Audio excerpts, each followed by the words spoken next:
আজ 18 তারিখ। দেখতে দেখতে 17টা দিন 2025-এর পেরিয়ে গেল। 2025-এর 1 তারিখে নিশ্চয়ই অনেকে ভেবেছিলে এই বছর নিজেকে চেঞ্জ করতে হবে। আচ্ছা, একটু সত্যি করে বলো তো, এই 17 দিনে সত্যি কি তুমি নিজেকে চেঞ্জ করতে পেরেছো, নাকি এখনও সেই আগের রুটিন মাফিকই চলছো? যদি এখনও সেই আগের রুটিনেই চলছো, তাহলে বলবো আজ থেকেই কিন্তু শুরু করে দাও। না হলে দেখবে 2024-এর মতো 2025টাও নিমেষের মধ্যেই শেষ হয়ে যাচ্ছে। প্রতিটা দিন শুধুমাত্র কি করে যে কাটিয়ে দেবে সেটা বুঝতেই পারবে না। তো হাই সবাইকে, আমি কোয়েল। আমার আর একটা ভিডিওতে তোমাদের জানাই অনেক ওয়েলকাম। আজকের ভিডিওটা বিশেষ করে আমার মতো স্টুডেন্টদের জন্য, যারা প্রতি বছরই ভাবে এরপর নিজেকে চেঞ্জ করতে হবে, কিন্তু কোনো কারণবশত সেটা আর হয়ে ওঠে না। আমিও কিন্তু এরকম প্রতিটা বছর ভাবতাম, দেখতে দেখতে মাধ্যমিক এইচএসও পেরিয়ে গেছে। তারপর কিন্তু বুঝতে পেরেছি জীবনে সিরিয়াস না হলে কিছুই করতে পারবো না। সেজন্য এখন চেষ্টা করছি নিজের জীবনটাকে ডিসিপ্লিনে চালানো, নিজের পড়ার টাইমটাকে বাড়ানো, সেই সাথে নিজের প্যাশনটাকে ফলো করা। এখনও কিন্তু খুব একটা দেরি হয়নি, মাত্র 17টা দিনই গেছে, পুরো বছরটাই বাকি আছে। তাই আজকের থেকেই কিন্তু নিজেকে বদলাতে শুরু করে দাও।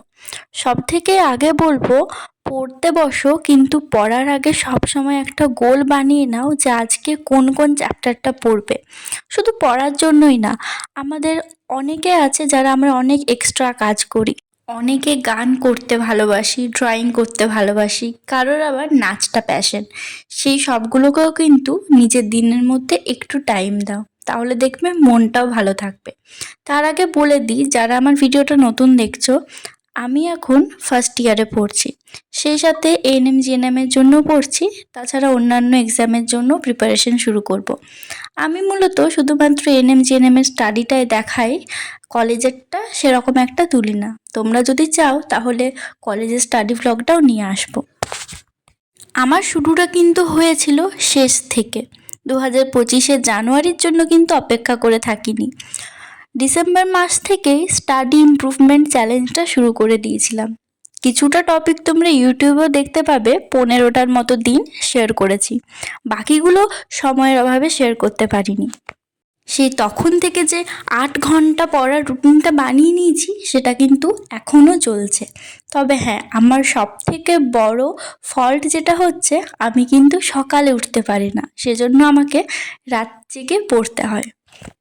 সব সময় চেষ্টা করো নিজের ভালো দিকটার পাশাপাশি নিজের খারাপ দিকটাকেও দেখার, তাহলে ভবিষ্যতে আমরা সেটাকে ইমপ্রুভমেন্ট করতে পারবো। আর যতই বদভ্যাস থাকুক না কেন, সেই অভ্যেসটার জন্য যাতে আমাদের পড়ার টাইমটা না কমে আসে, সেটা কিন্তু সবসময় মাথায় রেখো। কারণ এক একটা মিনিট চলে যাওয়া মানে অনেক বড় ব্যাপার। প্রথম থেকেই যদি মন দিয়ে পড়তে শুরু করো বা একটু কনসেন্ট্রেট করে পড়ো, তাহলে দেখবে পরীক্ষার আগে মাত্র 2-3 ঘন্টা পড়লেই যথেষ্ট। কিন্তু এখন যদি শুধু শুধু সময়টাকে নষ্ট করো, তাহলে পরীক্ষার আগে দেখবে সারাদিন পড়লেও কিন্তু ভালো রেজাল্ট হবে না। তাই এখন থেকেই এমনভাবে নিজেকে তৈরি করো, পরে যেন নিজেকে কখনো আফসোস না করতে হয় যে আর একটু যদি বেশি পড়তাম, বা আমার পড়ার সুযোগ ছিল কিন্তু আমি সেই সুযোগটাকে কাজে লাগাইনি। অনেকেই আছে যারা কিন্তু পড়ার সুযোগ পায় না, তারা পড়তে চায়। আর আমরা অনেকেই আছি যারা সুযোগ পেয়েও সারা দিনটা শুধু নষ্টই করি, বা পড়তে বসলেও মনোযোগ দিয়ে পড়তে পারি না, সেজন্য বারবার ভুলে যাই। সবসময় নিজের মাইন্ডটাকে কন্ট্রোল করো, মাইন্ড যেন তোমাকে কন্ট্রোল না করে। না হলে দেখবে সবসময় ইচ্ছে করবে আর একটু বেশি ফোনটা দেখি, বা এই কারোর সাথে একটু গল্প করি, ওই করেই দিনটা পেরিয়ে যাবে। সব কিছু নির্দিষ্ট টাইম আছে, ফোন দেখারও টাইম আছে, কথা বলারও টাইম আছে, কিন্তু পড়ার সময়টা শুধুই পড়ো।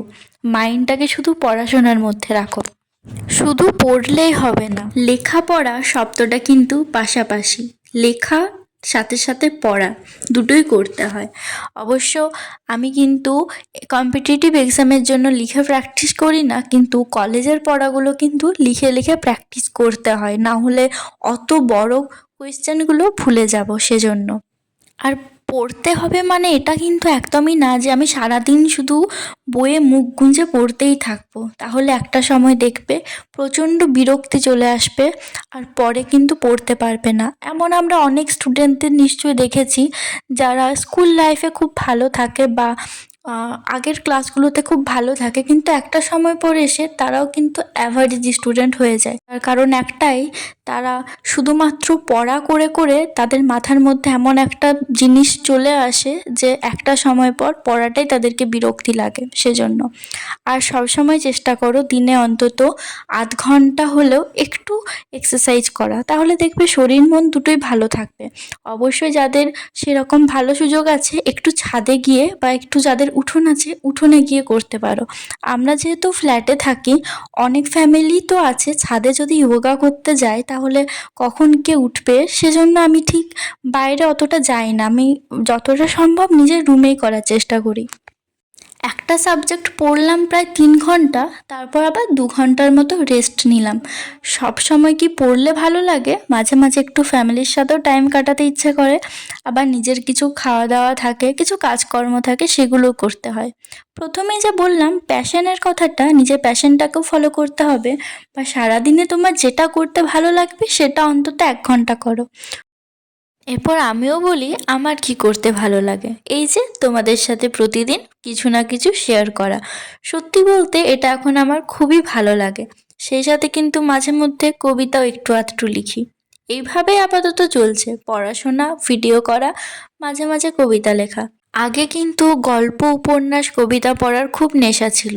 এখনও মাঝে মাঝে পড়ি, কিন্তু সত্যি বলতে অনেক দিন থেকেই পড়া হয় না।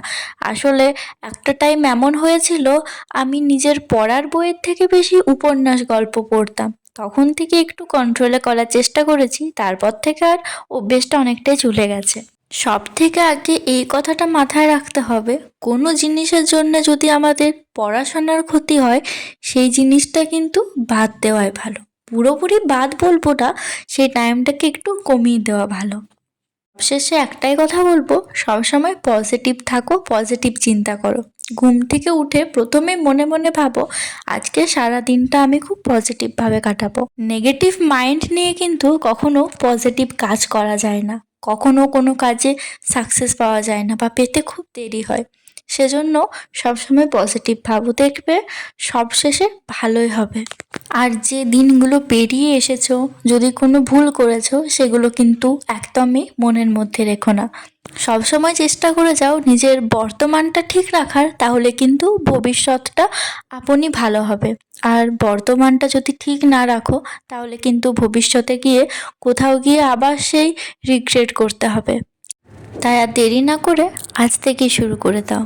যে যে জিনিসগুলো ইমপ্রুভমেন্ট করতে চাও ছটপট করে মাথায় এনে নাও, তারপর প্রতিদিন ঘুম থেকে ওঠার পর সেই গোলসগুলোকে লেখো।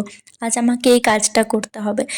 1 মাস এরকম করে করো, আর এক জায়গায় লেখো। কিন্তু আমার কিন্তু এক জায়গায় হয়নি, কখনো এই খাতা কখনো ওই খাতা হয়ে গেছে, সেজন্য এক জায়গায় এনে ঠিক দেখতে পারি না।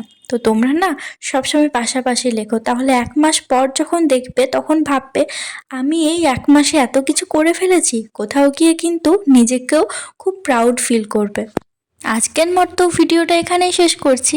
যদি আমার কোনো কথাতে কারোর কিছু খারাপ লেগেছে তাহলে সরি চেয়ে নিচ্ছি, কারণ আজকের ভিডিওটা কিন্তু পুরোটাই আনস্ক্রিপ্টেড ভিডিও। আমি ভয়েস ওভার দেওয়ার সময় যা যা মাথায় এসেছে সেগুলোই বলেছি, যেটা আমি নিজের লাইফে অ্যাপ্লাই করেছি, আর সেটার একটু হলেও বা অনেকটাই ভালো রেজাল্ট পেয়েছি, সেজন্য তোমাদের সাথে শেয়ার করলাম। তো সবাই খুব ভালো থেকো, সুস্থ থেকো, আর সব সময় পজিটিভ মাইন্ডে থেকো। বাই, দেখা হচ্ছে অন্য একটা ভিডিওতে।